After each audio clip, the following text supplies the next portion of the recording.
दोस्तों, कल पांचवें चरण का मतदान हो रहा है। यानी कि लोकसभा चुनाव का पांचवां चरण का मतदान होगा। लेकिन उससे पहले हर तरह की जो दांवपेच चले गए थे, खासकर बीजेपी की तरफ से, उनके दिग्गज नेताओं की तरफ से, एनडीए की तरफ से और तो और मोदी साहब की तरफ से, वो किस तरह कदर फेल होते हुए नजर आ रहे हैं। आज उसकी एक जबरदस्त झलकी आपको दिखाने जा रहा हूं। जी हाँ, आज आप देखेंगे कि जो भीड़ लगातार मोदी जी के भाषण के बीच जा रही थी, अब उसने आना ही मुनासिब नहीं समझा है। और ये जो वीडियो निकलकर सामने आई है, ये उस राज्य से निकलकर आई है जहां पर हाल ही में सत्ता के नेतृत्व पर, शीर्ष पर बैठे हुए नेता को चेंज किया गया, ये सोचकर कि शायद चेहरा बदल जाएगा तो बीजेपी पर जनता भरोसा करने लगेगी। लेकिन उसी राज्य में लगातार बीजेपी के प्रत्याशियों को खदेड़ा जा रहा लाठी डंडे लेकर। लेकिन इस बार मोदी जी के साथ कैसा सुलूक किया है हरियाणा की जनता ने, वो आज मैं आपको दिखाने जा रहा हूं। नमस्कार, मैं हूं प्राज्वल गौतम और आप देख रहे हैं टाइम्स एक्सप्रेस। इससे पहले नासिक, उसके बाद प्रतापगढ़ की मैंने वीडियो आपको दिखा दी। नासिक में देखिए कुर्सियां खाली पड़ी हुई थी बहुत सारी। फिर उसके बाद प्रतापगढ़ से वीडियो निकलकर सामने आई जहां पर लोगों को बुलाया गया था, भारी भीड़ जुटाई गई थी। वो भी ऐसे वक्त में जब राजा भैया उनके समर्थन में आने की बात कही जा रही थी, लेकिन राजा भैया ने भी कन्नी काट ली।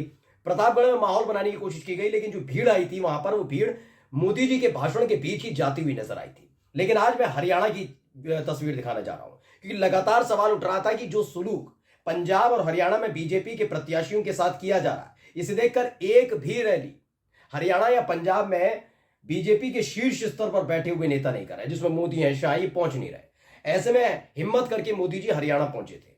लेकिन आज की जो वीडियो मैं आपको दिखाऊंगा, उसे देखकर आप समझ जाएंगे कि बीजेपी का कोई भी बड़ा नेता, चाहे वो 400 पार की बात करे या सरकार बनाने की बात करे, वो कभी भी पंजाब और हरियाणा में कितनी सीटें आएंगी इसका दावा नहीं कर पा रहा है। हाँ, बड़ी बड़ी बातें कैमरे के सामने कहलवा दीजिए, लेकिन पीछे जब होता है तो पंजाब और हरियाणा का जिक्र नहीं करते। और अब जब मोदी जी की वहां रैली हुई, उसके उनके साथ जो सलूक किया गया, उसके बाद तो पंजाब और हरियाणा को अपनी लिस्ट से बीजेपी हटाने वाली है। पहले वीडियो देखिए।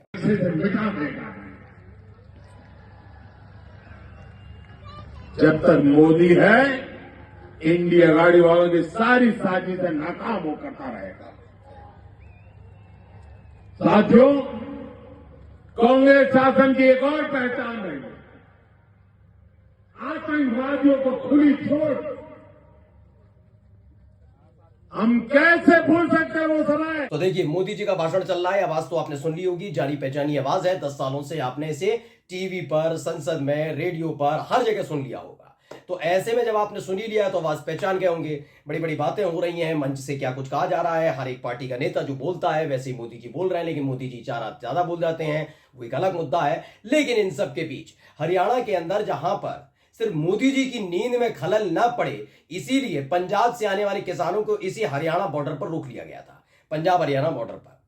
उसके बाद वहां पर लाठीचार्ज, आंसू गैस के गोले छोड़ना, गोलियां भी चली थी, जिसमें से एक शुभकरण सिंह नाम के किसान, युवा किसान की मौत हो गई थी। ये तमाम चीजें हुई थी। वो सत्ता के दम पर रोक लिया था। लेकिन इस बार हरियाणा में जो बीजेपी के प्रत्याशियों के साथ हो रहा था, वैसा ही कुछ हुआ है। मतलब कि आप देखिए कितनी कितनी कितनी सीटें थी। मतलब चेयर इतनी लगाई गई थी कि अगर ये सारी भर जाती तो इसे एक ऐतिहासिक रैली हरियाणा के अंदर करार दे दिया जाता। लेकिन एक पार्षद, सही से सुन रहे हैं, पार्षद या फिर प्रधानी के चुनाव में जो नेता खड़ा होता है, उसके अभी इससे ज्यादा भीड़ जुट जाती है जितना मोदी जी के में थी। पीछे मैं ये नहीं कह रहा हूं कि ये बिल्कुल भीड़ नहीं थी, आगे है, लोग बैठे हैं आगे, लेकिन पीछे जो व्यवस्था की गई थी पूरी की पूरी खाली पड़ी है। वो भी तब जब मोदी जी भाषण दे रहे हैं। चिराग पटेल है, उन्होंने क्या लिखा है, मोदीज मैसिव रैली इन हरियाणा। इन्होंने दावा किया ये हरियाणा में रैली हुई है मोदी जी की, और उस दौरान ये देखिए कितनी बेतहाशा भीड़। ये देखिए, मतलब आगे आगे आपको लोग नजर आएंगे बैठे हुए, नहीं है, लेकिन उतने लोग नहीं है जितना एक प्रधानमंत्री, किसी देश के प्रधानमंत्री की रैली में बैठे होने चाहिए। अब तक के इतिहास में शायद ये सबसे फ्लॉप रैली मोदी जी की रही होगी, अब तक के इतिहास की सबसे फ्लॉप रैली। क्योंकि लोग आए भी और चले जाए वो अलग मुद्दा है, लेकिन लोग आए ही नहीं, ये बड़ी बात होती है। अब आपको एक और वीडियो दिखाने जा रहा हूं, वो वीडियो देखिएगा पहले। आरक्षण छीन लेना चाहते हैं ये लोग अपने वोट बैंक को खुश करने के लिए सिखों और दलितों को। तो मोदी जी भाषण दे रहे हैं, ये मैं दावा नहीं कर रहा ये हरियाणा का है, कहां का, मैं हरियाणा का जिक्र नहीं कर रहा, लेकिन हरियाणा का ही ये बताया जा रहा है वीडियो। इसमें आप देख सकते हैं कि हरियाणा के अंदर बड़ी बड़ी बातें हो रही थी, लेकिन हरियाणा की जो मिट्टी है, वहां की जो आबो हवा है, वो भी शायद भारतीय जनता पार्टी को पहचान चुकी है। ये वीडियो निकलकर सामने आया जिसमें आप देख रहे हैं मोदी जी बड़ी बातें कर रहे थे, बड़ी बड़ी बातें, ये कर दिया, वो कर दिया। उनके ताप को, सही कहते हैं मोदी जी, उनके ताप को, क्योंकि मोदी जी ने एक बार बयान दिया था कि वो इतने तपस्वी व्यक्ति हैं कि उनके ताप को झेल नहीं पाते भ्रष्टाचारी, घोटालेबाज, झूठ बोलने वाले। और देखिए, जब मोदी जी बोल रहे थे तो कमल का जो चिन्ह होता है, चुनाव चिन्ह, वो सटक से नीचे गिर जाता है। इसे मनदीप मुनिया है, उन्होंने ट्वीट किया, लिखा, हरियाणा में नरेंद्र मोदी जी की बोनी खराब हुई है, कमल का निशान उनके सामने गिर गया। गेहूं, धान, गन्ना, ज्वार, बाजरा, सरसों इत्यादि फसलों के लिए उपजाऊ जमीन हरियाणा में, ये देखना दिलचस्प होगा कि कितनी सीटों पर कमल खिल पाता है। मैंने कहा ना, आपने भी हाल ही में एक इंटरव्यू था अमित शाह का, जब उन्होंने, एक ने पूछा कि कैसे होगा 400 पार, तो उन्होंने बड़ा शालीनता के साथ सब राज्यों का जिक्र किया। कौन कौन से राज्य थे मैं बता दूं, उन्होंने उत्तर प्रदेश का जिक्र किया, उत्तराखंड का जिक्र किया, उन्होंने दिल्ली का जिक्र किया, मध्य प्रदेश, छत्तीसगढ़, राजस्थान, बिहार का जिक्र किया, उन्होंने जिक्र किया गुजरात, महाराष्ट्र का, अलग अलग राज्य, उन्होंने पश्चिम बंगाल तक का जिक्र कर दिया था भाई। लेकिन चाह कर भी वो पंजाब और हरियाणा के बारे में नहीं बोल पाए।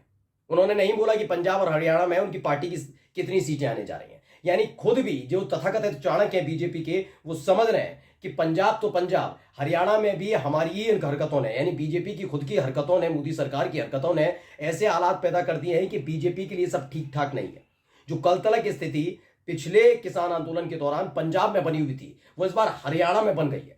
पंजाब में तो है ही है, हरियाणा में भी, मतलब 2 राज्य ऐसे हैं, वो भी हिंदी पट्टी राज्यों में गिने जाते हैं, जहां पर बीजेपी के खिलाफ जबरदस्त माहौल बना हुआ पूरे राज्य में। किसी एक सीट की बात नहीं कर रहा हूं, पूरे राज्य में बना हुआ है।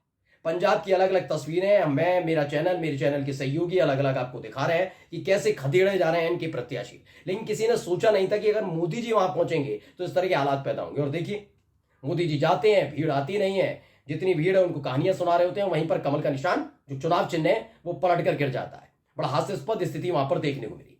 अब आपको हरियाणा का एक और वीडियो आपको दिखाने जा रहा हूं, पहले वो वीडियो देखिए।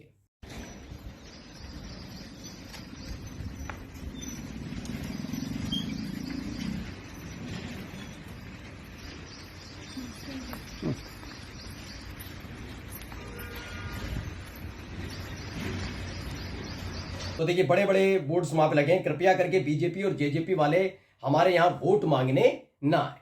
जेजेपी कौन है मैं लगातार आपको बता रहा हूं, दुष्यंत चौटाला की पार्टी। दुष्यंत चौटाला की पार्टी मतलब उनकी तरफ से बयान आना। जब किसान आंदोलन, सेकंड किसान आंदोलन शुरू हुआ था, जब जिन्हें शंभू बॉर्डर पर रोक लिया था, तब डिप्टी सीएम हुआ करते थे दुष्यंत चौटाला, और उनकी तरफ से एक बयान आया था कि ये जो आंदोलन बार बार हो रहा है, किसानों की तरफ से प्रदर्शन हो रहा है, ये सारा का सारा जो प्रदर्शन है, ये एक बीमारी के तौर पर है। किसान तभी से बैठे हुए थे कि अभी आप सत्ता में, आप बीजेपी के छाया में जी रहे हैं, आपको लग रहा है कि बीजेपी जो कर रही है ठीक है, इसलिए आपको किसान बीमार लग रहे हैं। किसानों की तरफ से उठाई जा रही अपनी हक की आवाजें बीमारी नजर आ रही है देश के लिए। लेकिन जब चुनाव आएगा तो हम बताएंगे कि असली बीमारी कौन सी है। और अब देखिए, दुष्यंत चौटाला जहां जहां जाते हैं, दुष्यंत चौटाला के साथ वैसा ही व्यवहार किया जाता है। कुल मिलाकर उनकी हालत खराब है। अब ऐसे में बीजेपी के खिलाफ तो है ही है, जेजेपी यानी जनहित जनता पार्टी की जो है, जो दुष्यंत चौटाला की पार्टी है, उनके खिलाफ भी बोर्ड लगे हुए हैं कि भाई किसी भी कीमत पर हमारे आने की जरूरत नहीं है, हम वोट कास्ट करेंगे नहीं आपके लिए। यानी अब तक तो मैंने आपको अलग अलग वीडियोस में दिखाया कि क्या हालत कर दी बीजेपी के प्रत्याशियों की, जेजेपी के नेताओं की। गांव में घुसने दिया नहीं जा रहा, चोरी छुपे जो जाकर कर भी रहा, किसानों को पता लग रहा है, वो डंडे लेकर, लठ लेकर खदेड़ दे रहे हैं, मारपीट शुरू हो जा रही है। तो वहीं अब तो मोदी जी ने मोर्चा संभाल कर कोशिश की कि भैया मैंने चेहरा बदला है, देखता हूं नायाब सिंह सैनी क्या कर पाते हैं। लेकिन हरियाणा के अंदर मोदी जी का जाना, भीड़ इकट्ठा ना होना, ऊपर से खुद वहां की आबो हवा जवाब दे, किसान कमल का फूल उन्हीं के सामने गिर जाना, चुनाव चिन्ह जो उनके पोडियम पर लगा हुआ था, ये सब बता रहा है कि हरियाणा की जनता ही नहीं, हरियाणा की आबो हवा ने भी तय कर लिया है कि इस बार कमल नहीं। नमस्कार।